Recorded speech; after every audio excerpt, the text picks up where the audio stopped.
And that's just the short list. KTLA5's John Finolio joins us live in studio with an update. Hey, John. Hey, good evening, everyone. Well, just days before he's sworn in as the 45th president, Donald Trump continues to face criticism over his feud with Congressman John Lewis.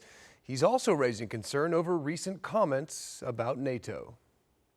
Mr. President-elect. Martin Luther King III emerging from Trump Tower Monday, describing his meeting with the president-elect as constructive while praising his father, Dr. Martin Luther King Jr.'s life's work of fighting for equality. The seminal right of the modern civil rights movement was the right to vote.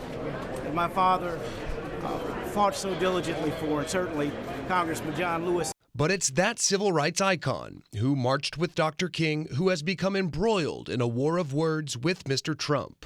I don't see this president-elect as a legitimate president. Lewis's controversial comment on NBC's Meet the Press triggering a string of attack tweets from Trump, calling him all talk, talk, talk, no action or results. The incoming president's response drawing swift condemnation. Meantime, the chasm between Trump and the U.S. intelligence community is growing wider after the president-elect compared U.S. intelligence officials to Nazis and blamed intelligence agency chiefs for leaking an unsubstantiated report that Russia has compromising information about Mr. Trump. There is no basis for Mr. Trump to point fingers at the intelligence community for leaking information that was already available publicly. Last week, Mr. Trump said he believed Russia was behind election-related cyber attacks, but just days later signaled he was open to lifting sanctions against Moscow. Mr. Trump's pick for Health and Human Services Secretary, Congressman Tom Price, is also facing new ethics concerns. CNN revealing that Price purchased shares in a medical device manufacturer just days before introducing legislation that would have directly benefited the company.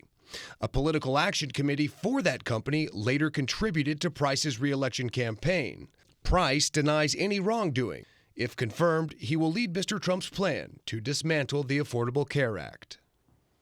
And the president-elect told the Wall Street Journal over the weekend that the one China policy is under, quote, negotiation. In another interview, Trump again called NATO obsolete, a position that is at odds with his choice for Secretary of State, Rex Tillerson.